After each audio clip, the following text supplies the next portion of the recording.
Welcome to Everything Casual, bringing you original football casual videos from the golden era of the 80s and 90s, right up to current day.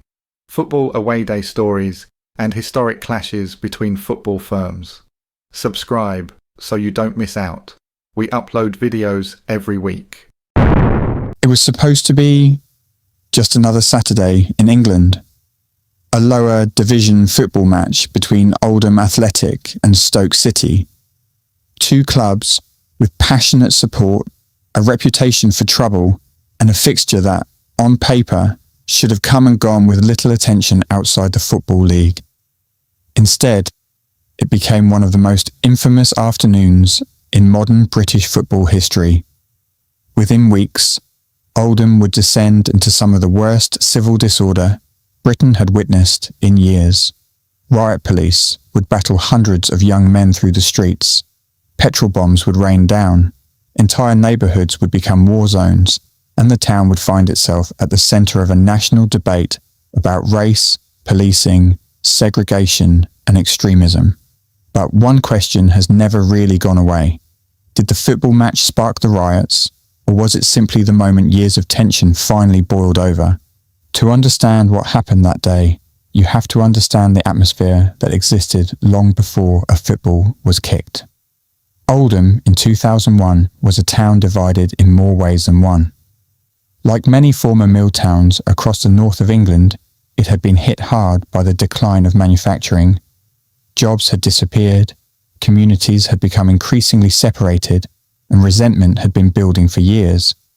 Many schools were almost entirely white or almost entirely Asian.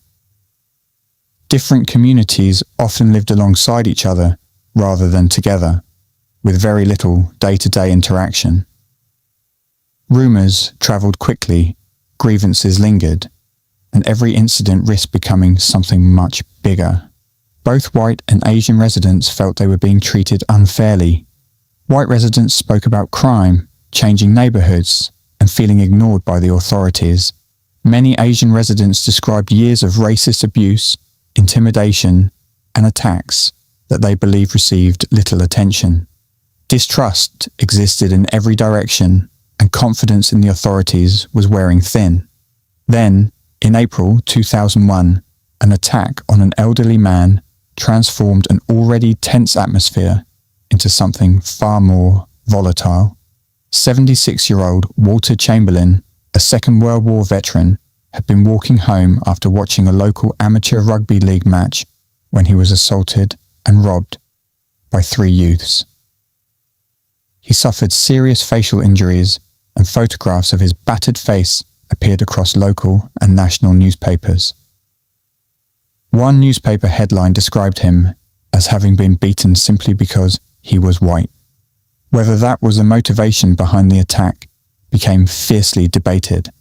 Walter Chamberlain's own family publicly urged people not to view it through a racial lens, saying they believed it had been a violent mugging rather than a racially motivated assault.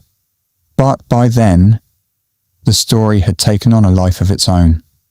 Across Oldham, many people saw the attack as symbolic of something much bigger. Conversations in pubs, workplaces, and football grounds increasingly focused on fears that parts of the town had become divided beyond repair. Local rumours mixed with national newspaper headlines. Political groups from outside Oldham began taking an interest in the town, while anti-racist organisations organised counter-demonstrations. The situation became increasingly combustible. Over the following weeks, there were repeated confrontations. Demonstrations were proposed and then banned. White nationalist groups attempted to establish a presence in the town, while anti-fascist organisations mobilised against them. Police found themselves caught between opposing groups as tensions continued to rise. At the same time, smaller incidents continued to inflame emotions. Reports emerged of racist abuse outside schools. There were allegations of attacks from both communities, arguments over policing, accusations that the media was favouring one side over another, and an overwhelming sense that nobody trusted anybody else's version of events. By the time Stoke City were due to visit Boundary Park in late April, football had almost become secondary. Stoke already possessed one of English football's toughest reputations. Their travelling support included the infamous N40, a group well known throughout the country. Oldham had their own established hooligan element, the fine young casuals. Normally, if these groups crossed paths, they would have expected trouble with each other. This time was different. Numerous later accounts, including participants and journalists, describe an understanding that the usual club rivalry would be put aside for the afternoon. Rather than seeking confrontation with one another, elements of both firms were reportedly focused elsewhere. As word spread that Stoke's support was travelling in significant numbers, anticipation grew across Oldham. Police intelligence suggested there was every possibility of serious disorder. Officers prepared for an operation that extended well beyond simply policing a football match. Even before kick-off, the atmosphere around the town felt different. Supporters gathered in pubs throughout the morning. Alcohol flowed freely as conversations centred less on league positions and more on everything that had happened over the previous few weeks. The attack on Walter Chamberlain remained fresh in people's minds. Rumours circulated constantly, each one adding another layer of tension. Meanwhile, residents living along the route towards Boundary Park were becoming increasingly anxious. One particular route passed through an area with a large Bangladeshi community. Previous confrontations had already heightened fears, and many local families worried about what would happen if hundreds of football supporters were escorted through their neighbourhood. As Stoke supporters began making their way towards the ground, those fears quickly proved justified. Witnesses described large groups of away supporters chanting, shouting abuse, and looking for confrontation. Some later accounts alleged racist chanting and intimidation directed towards local residents. Police struggled to maintain control as the atmosphere deteriorated. Before long, local Asian youths began gathering in response. What had started as a football escort rapidly became something much more unpredictable.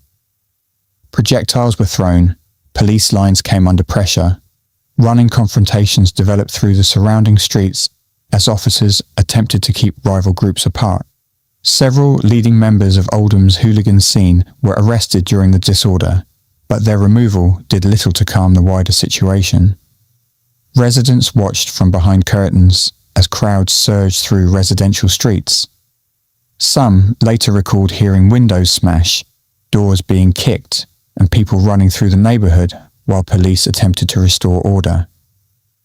Accounts differ on exactly who initiated individual confrontations, but what's clear is that by the time supporters finally reached Boundary Park, the violence outside had already overshadowed the football itself. And remarkably, despite everything that had happened, there was still 90 minutes to play.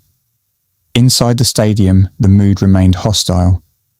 The attendance was far higher than Oldham would normally expect for a fixture at that level. The build-up outside had already transformed the occasion into something much larger than football, and tensions continued inside the ground. There were reports of racist chanting during the match, while emotions remained high throughout the afternoon. On the pitch, Stoke recovered to win 2-1, but few people would remember the result. Everyone knew the real danger still lay ahead.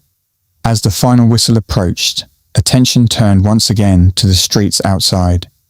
Could the police safely escort hundreds of Stoke supporters back through the same communities they had passed only hours earlier? Or was the worst still to come?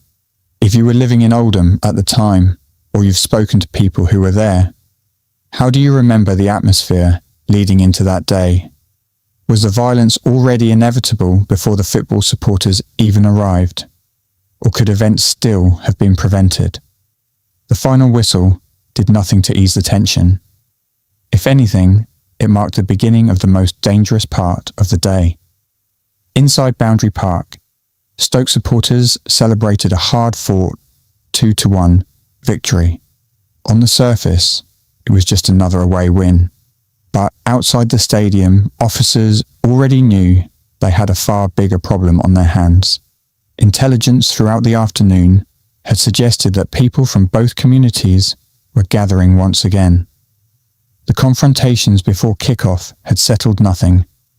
They had simply been interrupted by 90 minutes of football. Police now faced an unenviable task. Hundreds of away supporters had to be escorted back through streets where tempers had been simmering all afternoon. Community representatives had reportedly urged the authorities to consider an alternative route, fearing that sending the supporters back through the same areas would risk another confrontation.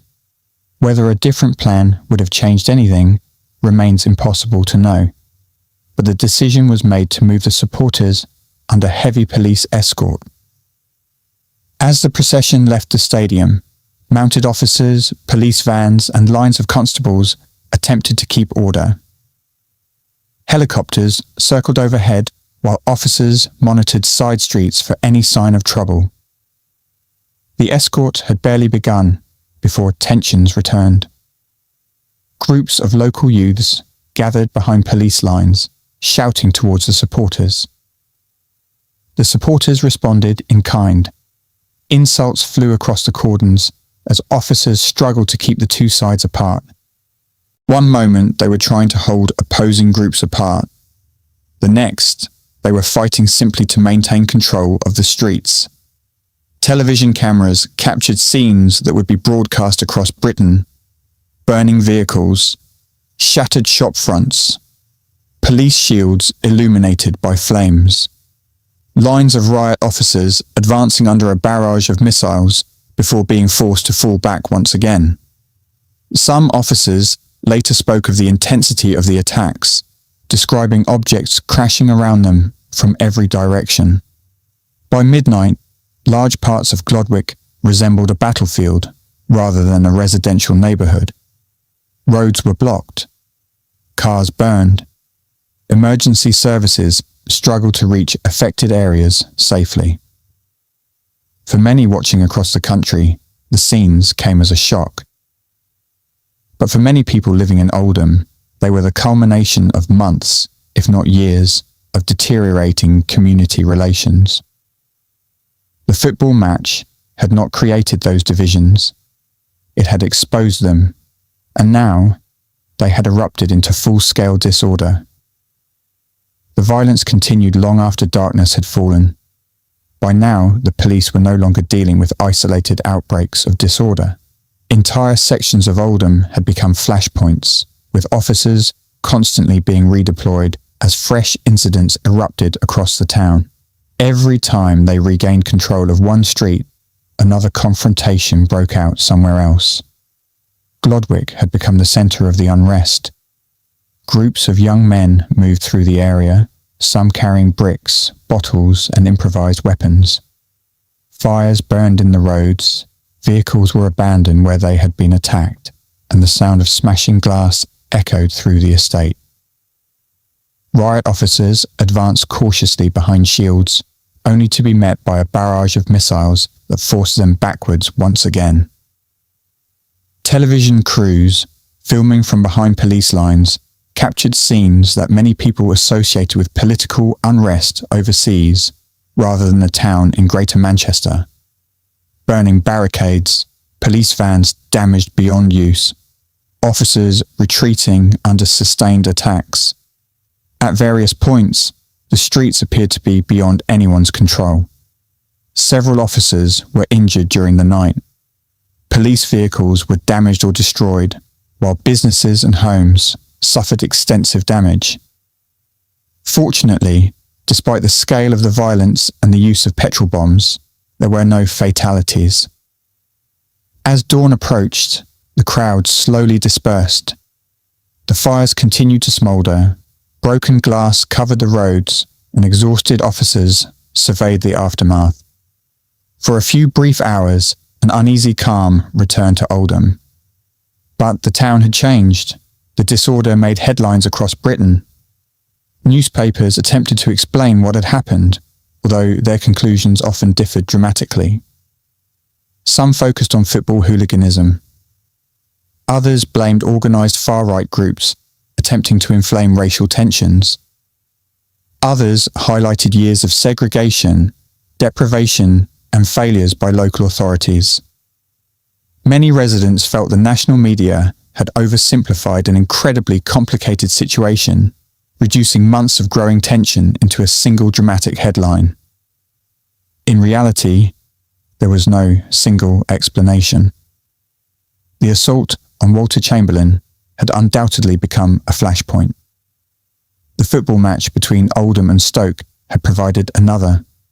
Political demonstrations, racial hostility, rumours, retaliation, economic decline, and deep community mistrust had all combined to create an environment where almost any incident had the potential to trigger something much larger. The violence surrounding the Stoke match did not happen in isolation. Neither did the riots that followed. Over the coming weeks, Britain would witness similar disturbances in Bradford and Burnley, prompting national debate about segregation, policing, and community relations. Reports were commissioned, politicians visited the affected towns, and questions were asked about how communities had become so divided. For football, the Oldham and Stoke fixture became one of those matches remembered for everything except what happened on the pitch. The scoreline quickly faded into the background. Instead, people remembered police cordons stretching through residential streets. They remembered helicopters circling overhead. They remembered television images of burning cars. They remembered the fear felt by families caught in the middle of events unfolding outside their front doors. For the police, the fixture became a lesson in how quickly football-related disorder could merge with wider social tensions. The following season, when Stoke returned to Boundary Park, the operation looked completely different. Hundreds of officers from multiple forces were deployed. Mounted units, dog handlers, surveillance teams and helicopters form part of one of the largest policing operations seen for a fixture of that size. Supporters were escorted under strict control, held back after the final whistle, and taken away under heavy police protection. The authorities were determined that the events of the year 2001 would not be repeated. Only a handful of arrests were made. The overwhelming police presence had done what it had been designed to do. Looking back more than 2 decades later, memories of that day remain remarkably divided. Some former football supporters remember it primarily as one of the most extraordinary away days they ever experienced. Others remember being frightened by how quickly events spiraled beyond anyone's control. Residents who lived in the affected neighbourhoods often recall something very different again: the fear of being trapped inside their homes while violence unfolded outside, regardless of which community they belonged to. Even today, there is little agreement about where the greatest responsibility lies. Some argue the football match merely accelerated tensions that had already reached breaking point. Others believe poor policing decisions allowed confrontations to develop when they might otherwise have been avoided. Many point to years of social division and segregation as the real causes, suggesting that the violence was the product of problems that had been ignored for far too long. Perhaps the uncomfortable truth is that all of those factors played a role. History is rarely as simple as one incident, one decision, or one group. Oldham in the year 2001 was a town carrying years of unresolved grievances, and when enough pressure builds beneath the surface, sometimes all it takes is one afternoon for everything to explode. That is why this fixture is still discussed more than 20 years later. Not because of the football, not because Stoke won 2-1, but because a match between two lower division clubs became forever linked to one of the most significant episodes of civil disorder in modern British history. And perhaps that leaves one final question. If the Walter Chamberlain assault had never happened, if the Stoke supporters had been escorted along a different route, if the football authorities, police, or local leaders had acted differently in those crucial days beforehand, would the Oldham riots still have happened? Or was the town already on a path that no one could stop? As always, I'd like to hear your thoughts. If you remember these events, lived in Oldham, travelled to the game, or have family members who experienced that period, share your perspective in the comments. Please keep the discussion respectful. History is often remembered differently depending on where people stood, and understanding those different perspectives is part of understanding the event itself.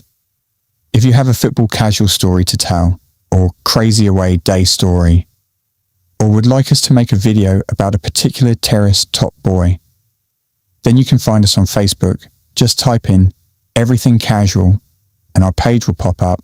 Follow us on there and feel free to message me.